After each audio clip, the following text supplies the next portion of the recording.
This is the plaintiff, Jeppeth Chafin. He says he worked for the defendant on a home improvement job, and things got hostile between them. The guy tried to punch him. He tased him in the neck. The cop showed up, and he's here suing for the $1,250 he's owed for the work he did.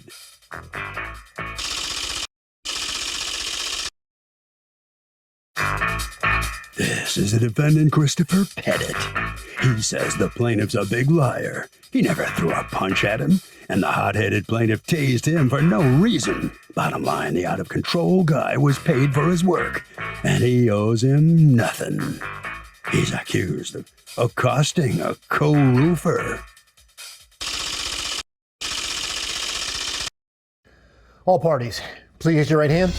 People's Court is now in session. The Honorable Judge Marilyn O'Leary is now presiding. Litigants have been sworn, Your Honor. Thank you, Douglas. You're welcome. Okay, Mr. Chafin, you are suing Mr. Pettit for $1,250 that you say he owes you and won't pay you. Tell me what happened. Yes, ma'am. I was approached by him and his wife in a black Avalanche, and he was driving at the time. And he was telling me that he was referred by Scott, which does the maintenance at Cabana Estates. Which is a mobile home development that you both live in? Yes, ma'am. Okay. And tell me what he promises you in return for what you were supposed to be doing. Well, we were supposed to get $300 for each skirting job that we do, because the total amount was $600 apiece. Okay, as well as the daily money fee, which is how much money were you supposed to get from that job? I was supposed to get half of the $600, which would be $300 cash. And I was supposed to get the gas money, which in that truck that I bought was a small gas truck, so it only took $50 for gas. So the gas was supposed to be included. And then I was supposed to get daily money to be able to purchase a hotel. This week it was $100 for 2 days, so it was $50 a day, which we was on there for 4 days, which ended up being $200. All right. And then, so it was supposed to be for the 2 skirting jobs, $300 each, $50 for the gas, and $200 for the per diem the first week. Yes, ma'am. All right. What did you get? Yes, Judge. I apologize. That's fine. What did you end up getting? I did not receive no money for the skirting jobs, period. But as far as the money that I did obtain, the first week was perfect because I didn't have to pay any of the gas money. And I did receive $50 per day that I was up there. So you got the 200 and you didn't have to pay gas money. Why? Because it was supposed to be included for even going. Okay. So you got the 2 things that you were promised, the 200 and the 50, but you didn't get paid at all for the skirting job. And was the skirting job completed in that first week? Yes, ma'am. Both of them? No, ma'am. Okay. And it's a video that I sent showing that we did do the first skirting job and we was going to have to come back that next week. Okay. And so did you come back the next week? Yes, ma'am, I did. And then what happens? He gets the money like we did when we pull up at the Harps to obtain the money from the debit card. And he comes out and he gives me $70. He tells me that this time I have to pay half on gas and that we was getting 2 days credit for this week to where we wasn't getting any daily money. So what happened? When we finished the second skirting job, we were going to immediately do the front deck to this trailer. Okay. And that's where he kind of had a problem. But I did what I did. What was his problem? That Wednesday, what he was trying to do was pocket the daily money. So that's $100 that he thought we were going to get when he only came to me with $70, which is, he was saying that it's $100 a piece now. Instead of $200, this week is going to be $100 a piece because we've got 2 days credit. Yeah, I don't get the math, but just, so tell me what happens on Wednesday. I didn't get the math neither, ma'am. I mean, Your Honor, but Wednesday I told him that to be respectful towards my situation, meaning I need to go back to my camper because I had nobody else there, taking care of my dogs. So if he could understand that I came back Wednesday, I was going to leave Thursday night anyway and just be back Friday. Okay, well, Thursday when I got to work, we did the work. I ended up leaving and I texted him immediately when I got back. Okay, when I get back, I text him. I said, "Hey, bro, I made it back.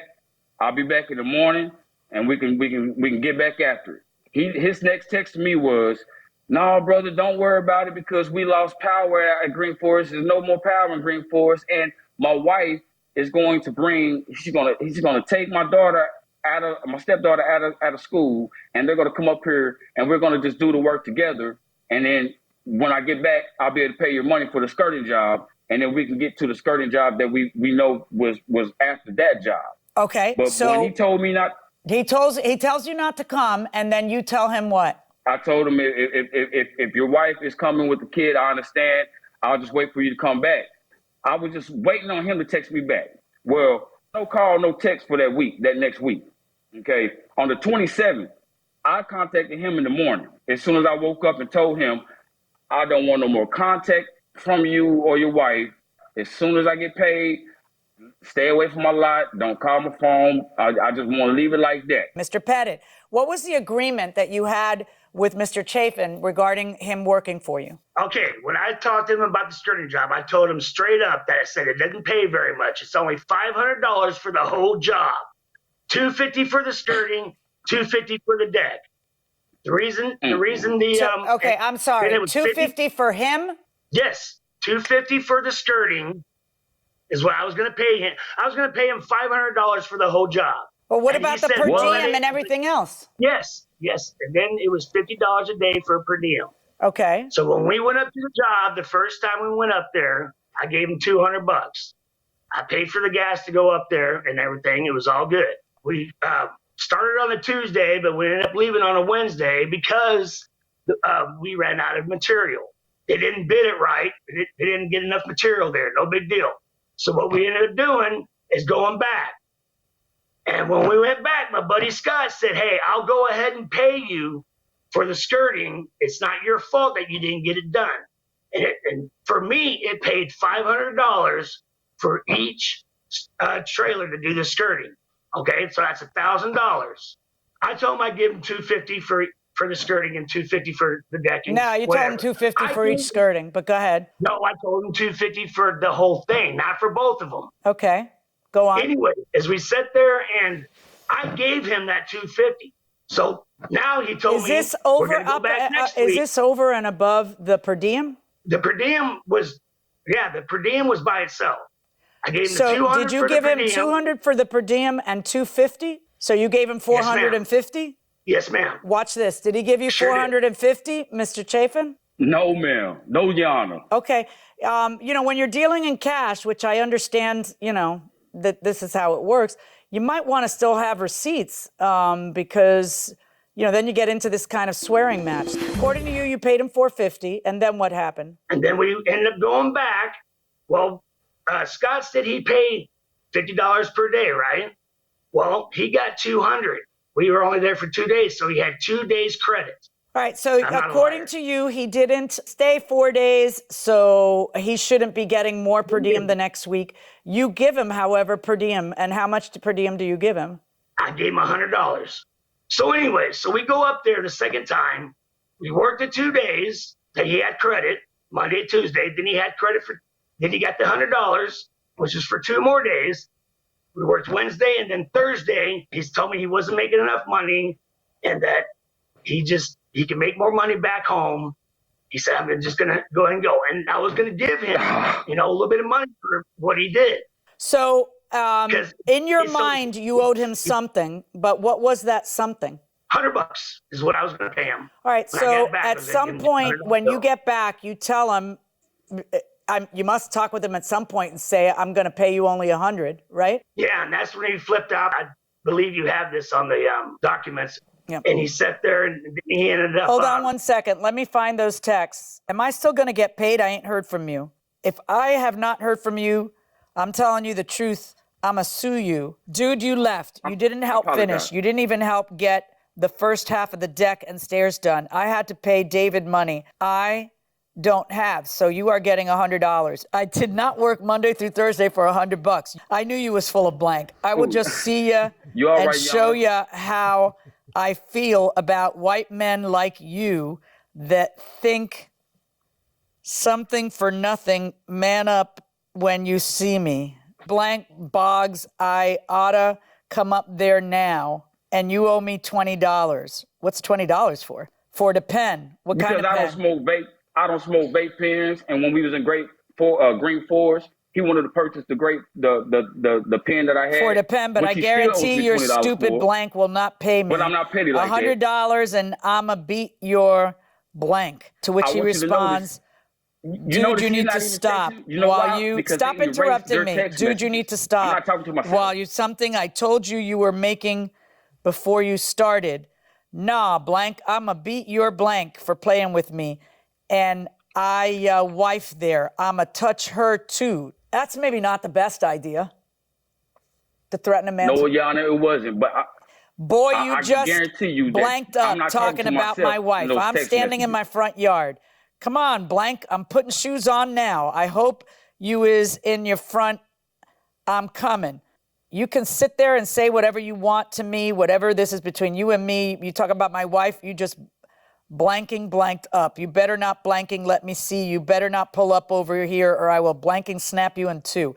I will knock your blank now, that's a threat. in the blanking. Well, yeah, but you have been telling me you're going to beat. Are you kidding me? Well, I'm reading this out loud. No, ma'am. Yeah, that's a threat. Yes. Yes, you threatened him, then you threatened to beat his wife, and then he says, I'm going to beat you, come over here. If you come over here and I see him, I'm going to snap you in two. Yeah, he did. You better have my $250 or you get in your beat, plus take it to court.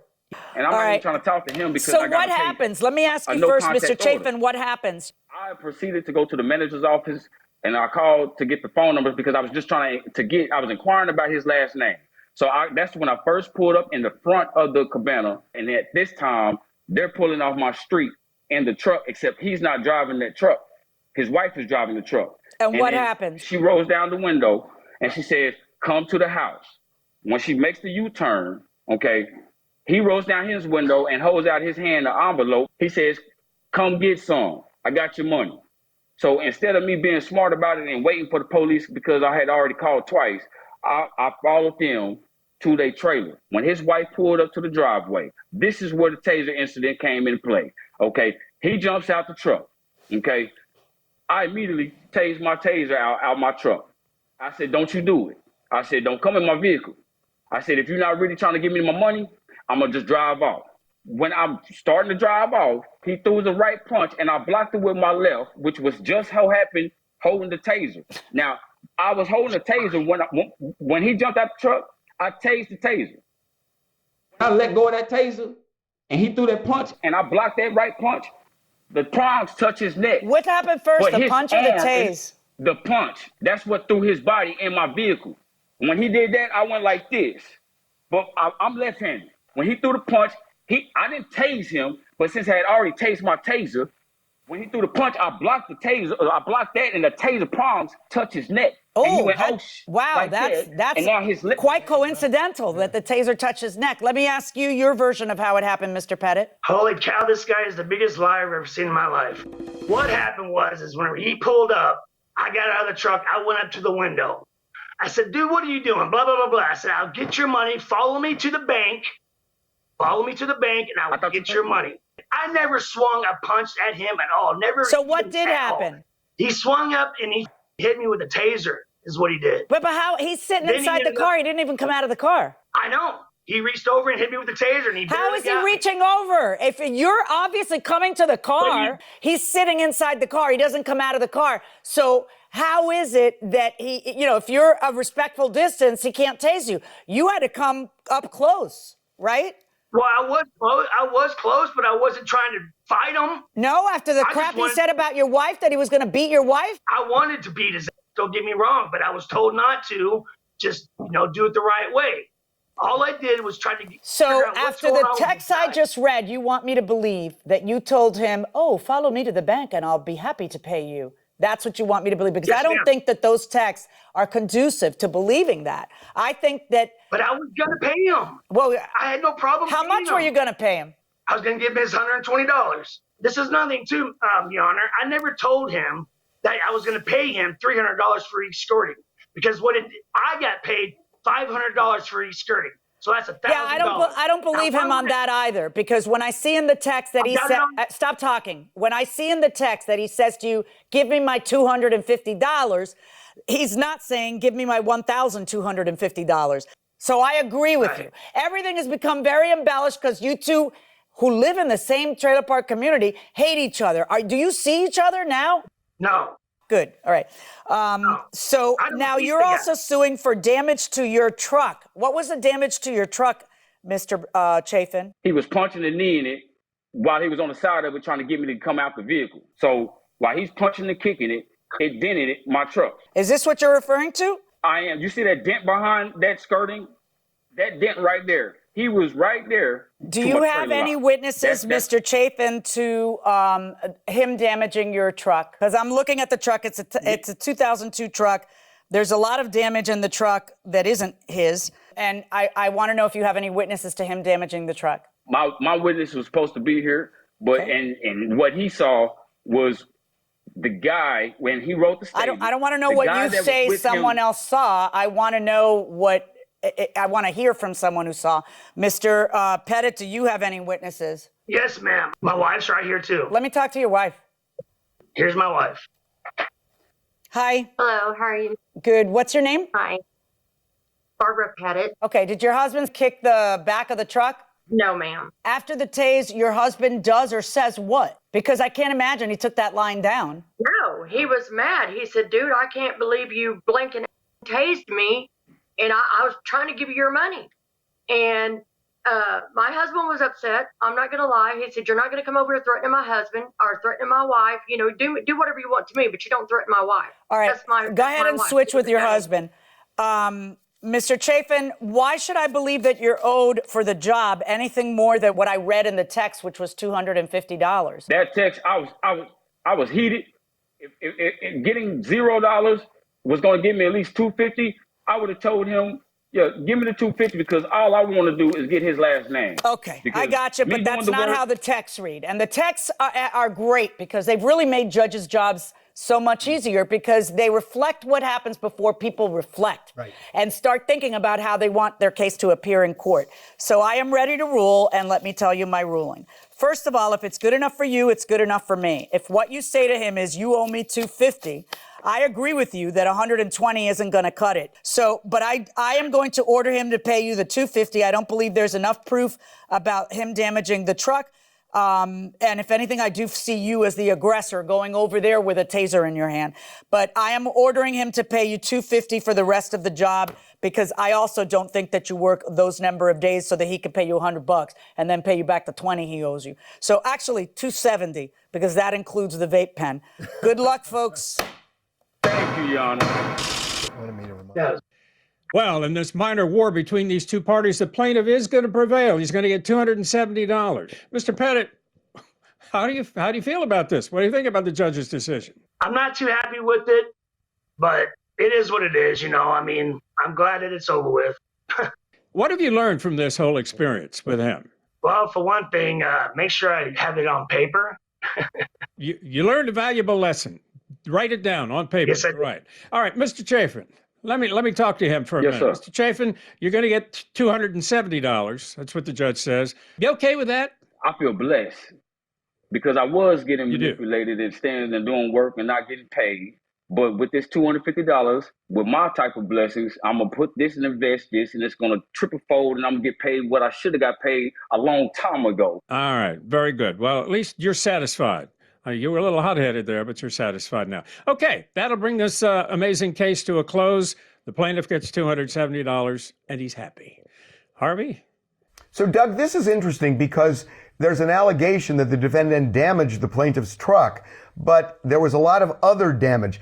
It doesn't mean that they couldn't get money for the truck if they could prove specific damage. But here, there were so many things wrong with the truck and so much damage, you couldn't piece it out and figure out the defendant did that, but somebody else did that. And that's why the plaintiff's lost on that count.